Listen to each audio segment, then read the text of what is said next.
नमस्कार दोस्तों, इस वीडियो में हम भारतीय भाषाओं में राम इस चैप्टर के इंपॉर्टेंट क्वेश्चन आंसर्स को देखेंगे। यह video first year Hindi foundation के एग्जाम के लिए बहुत इंपॉर्टेंट है।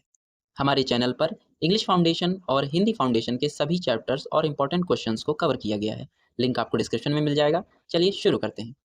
अगर मैं इस चैप्टर की समरी को आपको आधे मिनट में समझाऊं तो ये चैप्टर ये कहना चाहता है कि राम जी की कथा, भगवान राम की वास्तविक कथा वाल्मीकि जी ने लिखी थी संस्कृत भाषा में, लेकिन भारत की अलग अलग भाषाओं में जब ये कथा ट्रांसलेट हुई, जैसे तमिल, मराठी, पंजाबी आदि, तब ये कथा थोड़ी सी बदल गई। साथ ही हिंदू धर्म के साथ साथ जैन और बौद्ध धर्म में भी रामायण की कथा है, लेकिन थोड़ी अलग है। हमें इन कथाओं के अंतर को ही जानना है। प्रश्न 1, राम कथा का मूल आधार किस ग्रंथ को माना जाता है? राम कथा का मूल आधार महर्षि वाल्मीकि कृत रामायण को माना जाता है। इसे संस्कृत का आदि काव्य भी कहा जाता है। इसी ग्रंथ के आधार पर आगे चलकर विभिन्न भाषाओं में राम कथा की रचना हुई। यानी भगवान राम की कथा का मूल आधार, सबसे मुख्य ग्रंथ रामायण है, जिसे महर्षि वाल्मीकि जी ने लिखा था और इसे संस्कृत भाषा में लिखा गया था। इसी मुख्य ग्रंथ के आधार पर आगे अलग अलग भाषाओं में रामायण कथा आगे बढ़ी, जैसे अवधी भाषा में ट्रांसलेट हो गई और रामचरितमानस कहलाई। तमिल भाषा में ट्रांसलेट होकर उसका नाम परिवर्तित हो गया, पर मुख्य ग्रंथ महर्षि वाल्मीकि जी द्वारा रचित रामायण ही है, जो संस्कृत भाषा में। प्रश्न 2, भारतीय राम काव्य के आदि कवि किसे कहा जाता है? महर्षि वाल्मीकि को भारतीय राम काव्य का आदि कवि कहा जाता है। उन्होंने रामायण की रचना करके राम कथा को साहित्यिक रूप प्रदान किया। इसी कारण उन्हें संस्कृत साहित्य का आदि कवि भी माना जाता है।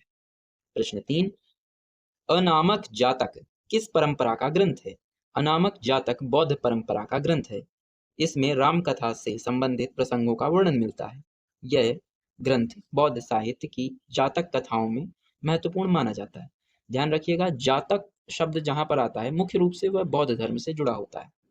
अनामक जातक में राम कथा का वर्णन मिलता है। अगर आपसे क्वेश्चन आता है कि बौद्ध धर्म के कौन से ग्रंथ में राम कथा का वर्णन मिलता है, तो आंसर होगा अनामक जातक में। प्रश्न 4, पौमचरीय ग्रंथ के रचयिता कौन है? पौमचरीय ग्रंथ के रचयिता आचार्य विलमसूरी हैं। यह जैन साहित्य का प्रसिद्ध ग्रंथ माना जाता है। इसमें राम कथा को जैन परंपरा के अनुसार प्रस्तुत किया गया है। जैन धर्म में राम कथा को आचार्य विलमसूरी ने लिखा है और जिस ग्रंथ में लिखा है उसका नाम है पौमचरीय। यह जैन ग्रंथ है। इसमें राम कथा को जैन धर्म के अनुसार लिखा गया है, क्योंकि जैन धर्म में अहिंसा सबसे मुख्य काम है, आपको हिंसा नहीं करनी है। तो भगवान राम रावण का वध नहीं करते हैं जैन धर्म में। नेक्स्ट क्वेश्चन, प्रश्न 5, कंब रामायण किस भाषा का प्रसिद्ध काव्य है? कंब रामायण तमिल भाषा का प्रसिद्ध राम काव्य है। इसकी रचना कवि कंबन ने की थी। यह दक्षिण भारत में अत्यंत लोकप्रिय माना जाता है। आपको याद रखना होगा, कंब रामायण तमिल भाषा की है और रचना आप बड़े आसानी से बता सकते हो। कंब रामायण की रचना कंबन ने की थी, महर्षि कंबन या कवि कंबन ने की थी। प्रश्न 6, भारतीय भाषाओं में वर्णित राम कथा को किस नाम से जाना जाता है? भारतीय भाषाओं में वर्णित राम कथा को सामान्य रूप से राम कथा कहा जाता है। विभिन्न भाषाओं और परंपराओं में इसके अनेक रूप मिलते हैं। यह भारतीय संस्कृति और साहित्य की महत्वपूर्ण धरोहर मानी जाती है। प्रश्न 7, कंब रामायण किस भाषा में लिखी गई है? कंब रामायण तमिल भाषा में लिखी गई है। इसके रचयिता प्रसिद्ध कवि कंबन है। यह तमिल साहित्य का अत्यंत महत्वपूर्ण रामायण महाकाव्य है। कृतिवास रामायण किस भाषा का प्रसिद्ध ग्रंथ है? कृतिवास रामायण बंगला भाषा का प्रसिद्ध ग्रंथ है। इसकी रचना कवि कृतिवास ने की थी। यह बंगाल क्षेत्र में बहुत लोकप्रिय रामायण माना जाता है। रंग रामायण किस भाषा में रचित है? रंग रामायण मराठी भाषा में रचित प्रसिद्ध राम काव्य है। इसमें राम कथा का सरल और प्रभावी वर्णन मिलता है। मराठी साहित्य में इसका महत्वपूर्ण स्थान है। प्रश्न 10, भगवान राम के पिता का क्या नाम था? भगवान राम के पिता का नाम महाराज दशरथ था। वे अयोध्या के प्रसिद्ध और प्रतापी राजा थे। दशरथ अपनी सत्यनिष्ठा और धर्म पालन के लिए जाने जाते थे। एडिशनली अगर मैं याद दिलाऊं तो भगवान राम की 3 माताओं के नाम कौशल्या, सुमित्रा और कैकेयी थे। प्रश्न 11, बौद्ध परंपरा में श्री राम से संबंधित कौन कौन सी जातक कथाएं मिलती हैं? बौद्ध परंपरा में श्री राम से संबंधित दशरथ जातक, अनामक जातक तथा अन्य जातक कथाएं मिलती हैं। इन कथाओं में राम के आदर्श जीवन और नैतिक गुणों का वर्णन किया गया है। बौद्ध साहित्य में इनका विशेष महत्व है। जैन साहित्य में राम कथा से संबंधित प्रमुख ग्रंथ कौन कौन से हैं? जैन साहित्य में राम कथा से संबंधित पौंचर्य, उत्तर पुराण और पद्म चरित्र जैसे प्रमुख ग्रंथ मिलते हैं। इन ग्रंथों में राम कथा को जैन परंपरा के अनुसार प्रस्तुत किया गया है। जैन साहित्य में इनका महत्वपूर्ण स्थान माना जाता है। प्रश्न 13, राम कथा किन किन भारतीय भाषाओं में लिखी गई है? राम कथा संस्कृत, हिंदी, तमिल, बंगला, मराठी, पंजाबी, गुजराती तथा अन्य भारतीय भाषाओं में लिखी गई है। विभिन्न भाषाओं के कवियों ने अपने अपने ढंग से राम कथा का वर्णन किया है। इससे राम कथा पूरे भारत में लोकप्रिय हुई। प्रश्न 14, संस्कृत भाषा में राम कथा आधारित प्रमुख महाकाव्यों के नाम लिखिए। महाकाव्य ऐसा ग्रंथ होता है जो साइज में बड़े होते हैं, अर्थात इसमें बड़ी बड़ी कहानियां देखने को मिलती हैं। संस्कृत भाषा में राम कथा आधारित प्रमुख महाकाव्य में रामायण, रघुवंश, उत्तर रामचरित और महावीर चरित प्रमुख हैं। इन ग्रंथों में राम के आदर्श, चरित्र और जीवन का वर्णन मिलता है। संस्कृत साहित्य में इनका महत्वपूर्ण स्थान है। ध्यान दीजिएगा, ये सारे ग्रंथ संस्कृत भाषा में लिखे गए हैं। इनमें से आप एक दो याद रख सकते हैं, जैसे रामायण और रघुवंश। प्रश्न 15, वाल्मीकि कृत रामायण का संक्षिप्त परिचय दीजिए। वाल्मीकि कृत रामायण संस्कृत का आदि काव्य माना जाता है। इसमें भगवान राम के जन्म से लेकर रावण वध और राम राज्य तक की कथा का वर्णन किया गया है। यह भारतीय संस्कृति और राम काव्य परंपरा का आधारभूत ग्रंथ माना जाता है। चलिए दीर्घ उत्तरीय लॉन्ग टाइप क्वेश्चंस को देख लेते हैं। एक चीज आपको क्लियर करना चाहूंगा, आपको इन आंसर्स का मेन कॉन्सेप्ट समझना है। ये समझना है कि ये आंसर आखिर कहना क्या चाहता है। अगर आपने आंसर का मेन कॉन्सेप्ट समझ लिया और आप याद करते समय 2-4 लाइनें भूल भी जाते हैं तो बिल्कुल कोई फर्क नहीं पड़ेगा। जैसे क्वेश्चन 1 देख लेते हैं। प्रश्न 1 कहता है, वाल्मीकि रामायण के आधार पर राम के चरित्र की प्रमुख विशेषताओं का वर्णन कीजिए, अथवा भगवान राम के आदर्श व्यक्तित्व एवं उनके गुणों पर प्रकाश डालिए। यह क्वेश्चन मुख्य रूप से भगवान राम के गुण या विशेषता बताने को कह रहा है। अगर आप इसे इस तरह ना लिखते हुए पॉइंट वाइज भी लिख देते हैं तो भी आपका उत्तर गलत नहीं होगा, लेकिन आपको स्टार्टिंग में थोड़ा सा बैकग्राउंड देना चाहिए। जैसे यहाँ पे दिया गया है 3 लाइन में, राम भारतीय संस्कृति के आदर्श पुरुष माने जाते हैं। वाल्मीकि रामायण में उन्हें मर्यादा पुरुषोत्तम के रूप में प्रस्तुत किया गया है। उनके चरित्र में आदर्श पुत्र, आदर्श भाई, आदर्श पति, आदर्श मित्र और आदर्श राजा के सभी गुण विद्यमान है। राम का जीवन सत्य, धर्म, त्याग, करुणा और कर्तव्य पालन का संदेश देता है।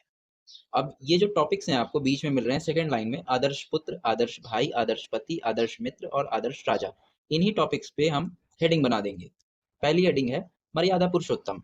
राम को मर्यादा पुरुषोत्तम कहा जाता है क्योंकि उन्होंने जीवन भर धर्म और मर्यादा का पालन किया। उन्होंने कभी भी अनुचित मार्ग नहीं अपनाया और सदैव सत्य तथा नीति के अनुसार कार्य किया। आदर्श पुत्र, राम अपने पिता दशरथ के प्रति अत्यंत आज्ञाकारी और श्रद्धावान थे। पिता के वचन की रक्षा के लिए उन्होंने बिना किसी विरोध के 14 वर्ष का वनवास स्वीकार किया। यह उनके त्याग और पितृभक्ति का महान उदाहरण है। आदर्श भाई, राम अपने भाइयों से अत्यधिक प्रेम करते थे। लक्ष्मण, भरत और शत्रुघ्न के प्रति उनका व्यवहार स्नेहपूर्ण था।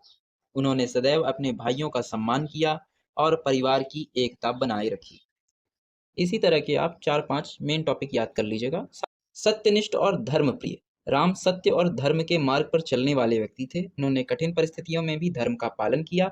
उनका संपूर्ण जीवन न्याय, सत्य और कर्तव्य का प्रतीक माना जाता है।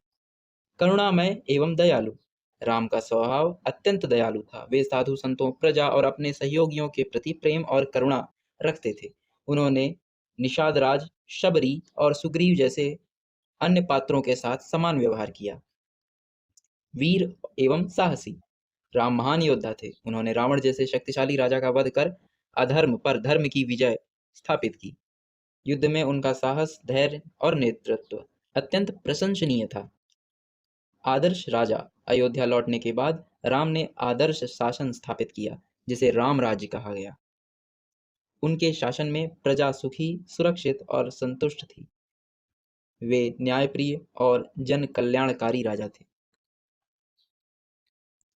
चलिए नेक्स्ट क्वेश्चन, क्वेश्चन 2, राम काव्य की परंपरा पर प्रकाश डालिए, अथवा भारतीय साहित्य में राम काव्य की परंपरा एवं विकास का वर्णन कीजिए। उत्तर, राम काव्य की कथा वस्तु भगवान राम के जीवन और उनके आदर्श चरित्र पर आधारित है। भारतीय साहित्य में राम कथा की परंपरा अत्यंत प्राचीन मानी जाती है।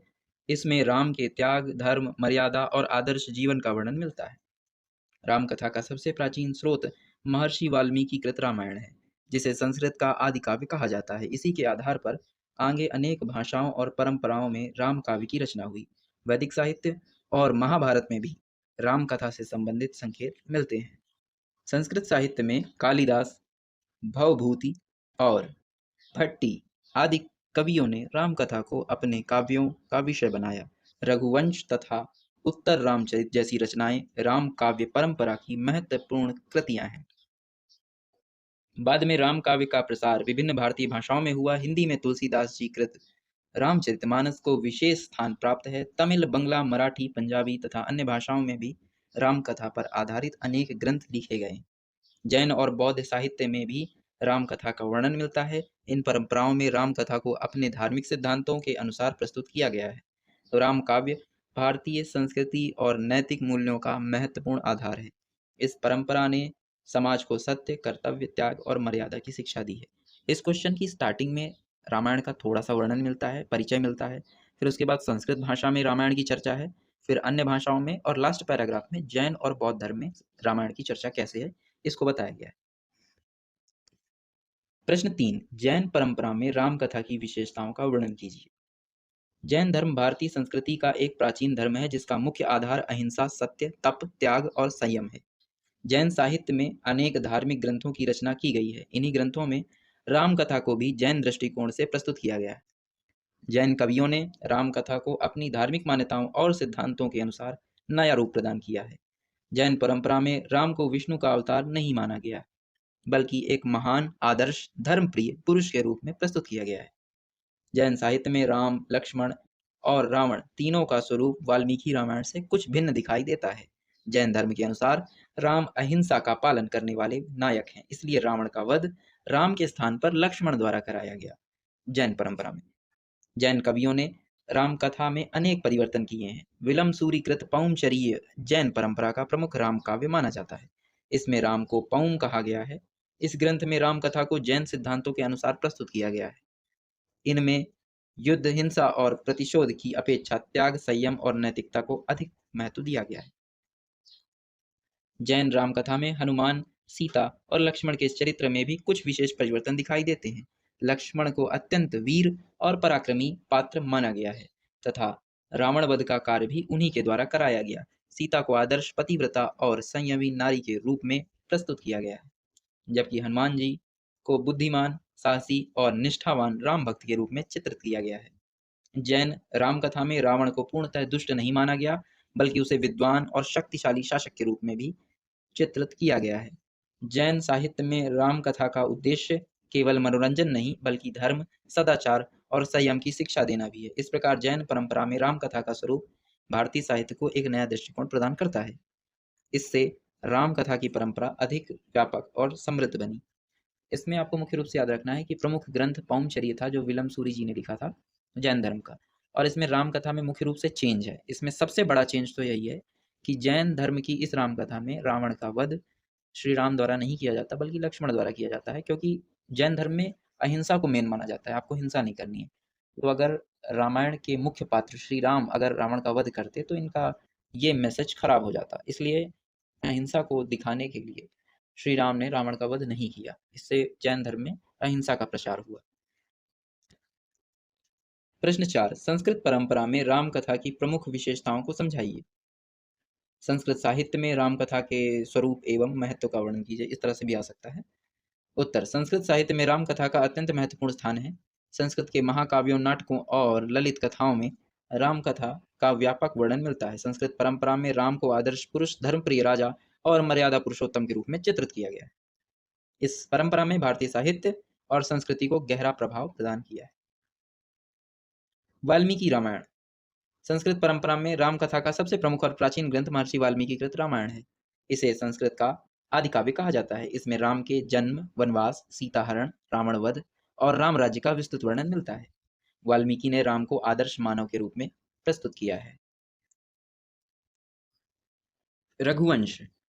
महाकवि कालिदास कृत रघुवंश संस्कृत साहित्य का प्रसिद्ध महाकाव्य है। इसमें रघुवंश के राजाओं का वर्णन किया गया है, जिनमें भगवान राम का चरित्र विशेष रूप से महत्वपूर्ण है। कालिदास ने राम के आदर्श चरित्र, त्याग और वीरता का अत्यंत सुंदर वर्णन किया है।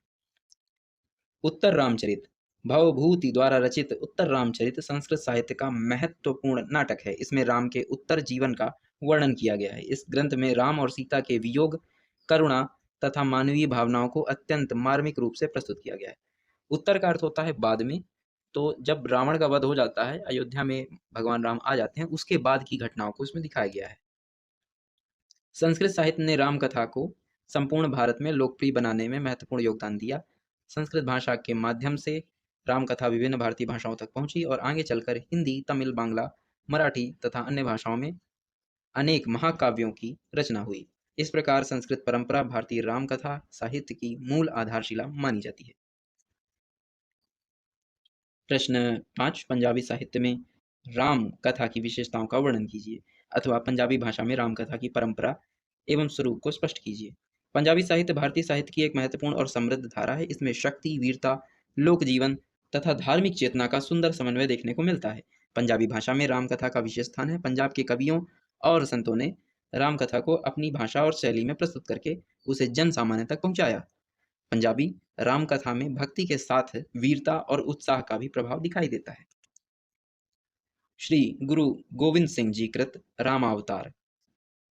पंजाबी साहित्य में राम कथा का सबसे प्रमुख ग्रंथ 10वें सिख गुरु, महान योद्धा, धर्म रक्षक तथा कवि श्री गुरु गोविंद सिंह जी द्वारा रचित रामावतार माना जाता है। यह दशम ग्रंथ का प्रमुख भाग है। इसमें भगवान राम को वीर, साहसी, धर्मप्रिय और आदर्श राजा के रूप में प्रस्तुत किया गया है। इस ग्रंथ में युद्ध, पराक्रम और वीर रस का अत्यंत प्रभावशाली चित्रण मिलता है। श्री गुरु गोविंद सिंह जी ने राम कथा को केवल धार्मिक कथा के रूप में नहीं, बल्कि धर्म और न्याय की रक्षा के प्रतीक के रूप में प्रस्तुत किया है। अन्य पंजाबी राम कथा ग्रंथ। पंजाबी साहित्य में राम अवतार के अतिरिक्त भी रचनाएं मिलती हैं। विभिन्न कवियों ने लोक भाषा और भक्ति शैली में राम कथा का वर्णन किया है। कुछ रचनाओं में राम के आदर्श चरित्र, सीता की पतिव्रता भावना तथा हनुमान की भक्ति का सुंदर चित्रण मिलता है। पंजाबी लोक साहित्य और कथाओं में भी राम कथा का व्यापक प्रभाव दिखाई देता है। पंजाबी राम कथा की विशेषताएं। पंजाबी साहित्य में राम कथा का स्वरूप अन्य भाषाओं से कुछ अलग दिखाई देता है। इसमें भक्ति के साथ वीरता को विशेष महत्व दिया गया है। राम को आदर्श शासक और धर्म रक्षक के रूप में चित्रित किया गया है। भाषा सरल, प्रभावशाली तथा जन सामान्य के अनुकूल है, जिससे यह साहित्य लोगों में अत्यंत लोकप्रिय हुआ। भाषा और काव्य शैली। पंजाबी राम कथा में पंजाबी, ब्रज तथा लोक भाषा के शब्दों का प्रयोग मिलता है। कवियों ने दोहा, चौपाई, कवित्त तथा छंद जैसी काव्य शैलियों का उपयोग किया है। इससे राम कथा अधिक रोचक और प्रभावशाली बन गई है। ये अंतिम प्रश्न, प्रश्न 6, राम कथा और बौद्ध परंपरा के संबंध को स्पष्ट कीजिए। बौद्ध साहित्य में राम कथा के स्वरूप एवं महत्व का वर्णन कीजिए। अभी तक आपने जैन साहित्य के बारे में पढ़ा था। उसमें मुख्य रूप से अहिंसा को माना गया है कि हिंसा नहीं करना है, इसलिए श्री राम रावण का वध नहीं करते, बल्कि लक्ष्मण द्वारा वध कराया जाता है, ऐसा जैन साहित्य में बताया गया है। जबकि पंजाबी साहित्य में मुख्य रूप से वीरता को स्थान दिया गया है। उसमें भक्ति के साथ साथ वीरता मुख्य है। अब बौद्ध धर्म में देखते हैं। बौद्ध साहित्य भारतीय संस्कृति और धर्म का महत्वपूर्ण अंग है। बौद्ध परंपरा में करुणा, त्याग, सदाचार और नैतिकता पर विशेष बल दिया गया है। बौद्ध साहित्य में भी राम कथा का उल्लेख मिलता है। बौद्ध लेखकों ने राम कथा को जातक कथाओं के माध्यम से प्रस्तुत किया। दशरथ जातक। बौद्ध साहित्य में राम कथा का प्रमुख स्रोत दशरथ जातक माना जाता है। इसमें राम, लक्ष्मण और सीता की कथा का वर्णन मिलता है। इस कथा में राम को आदर्श, शांत और धर्मप्रिय व्यक्ति के रूप में प्रस्तुत किया गया है। यहाँ राम को विष्णु का अवतार नहीं माना गया है, बल्कि एक महान मानव के रूप में चित्रित किया गया है। जैन और बौद्ध धर्म में दोनों में श्री राम को विष्णु जी का अवतार नहीं माना गया, क्योंकि ये दोनों धर्म पुनर्जन्म को नहीं मानते हैं। अनामक जातक एवं अन्य कथाएं। बौद्ध साहित्य में अनामक जातक तथा अन्य जातक कथाओं में भी राम कथा के प्रसंग मिलते हैं। इन कथाओं में त्याग, करुणा, संयम और नैतिक जीवन को विशेष महत्व दिया गया है। बौद्ध लेखकों ने राम कथा को नैतिक शिक्षा के उद्देश्य से प्रस्तुत किया है। बौद्ध राम कथा की विशेषताएं। बौद्ध परंपरा की राम कथा में अहिंसा, धैर्य और करुणा को अधिक महत्व दिया गया है। इसमें युद्ध और वीरता की अपेक्षा नैतिक आदर्शों और मानवता पर अधिक बल मिलता है। राम का चरित्र आदर्श पुरुष, धर्मनिष्ठ व्यक्ति के रूप में चित्रित किया गया है। बौद्ध धर्म में मुख्य रूप से राम कथा में कौन सी विशेषता मिली, तो मानवता की विशेषता मिली। इसमें भी जैन धर्म की तरह युद्ध और वीरता को ज्यादा प्रोत्साहित नहीं किया गया है। भाषा और शैली। बौद्ध राम कथा सरल और जन सामान्य की भाषा में लिखी गई है। जातक कथाओं की शैली रोचक और शिक्षाप्रद है। जिससे सामान्य लोग आसानी से नैतिक शिक्षा प्राप्त कर सकें। बौद्ध साहित्य ने राम कथा को जन सामान्य तक पहुंचाने में महत्वपूर्ण भूमिका निभाई है। जातक कथाओं के माध्यम से राम कथा का व्यापक प्रचार हुआ और यह भारतीय साहित्य की महत्वपूर्ण धरोहर बन गई। इस तरह से हमने इस टॉपिक के इंपॉर्टेंट क्वेश्चन आंसर्स को देख लिया है। चैनल पर हिंदी फाउंडेशन, इंग्लिश फाउंडेशन के वीडियोस अवेलेबल हैं, आप चेकआउट कीजिए। साथ ही सेकेंड ईयर और थर्ड ईयर के सभी फाउंडेशन कोर्सेज के वीडियोस चैनल पर अवेलेबल हैं। कुछ टॉपिक्स अभी बाकी हैं जिन्हें मैं जल्दी ही कवर कर दूंगा, आप प्लेलिस्ट से चेकआउट कर सकते हैं। तो चैनल को सब्सक्राइब कीजिए। साथ ही एक और बात, हमारा new Telegram channel study with Ravi Prakash, जिसका लिंक आपको डिस्क्रिप्शन में मिल जाएगा, उसे ज्वाइन कर लीजिए। वहाँ से आप इन चैप्टर्स के PDF और नोट्स डाउनलोड कर सकते हैं।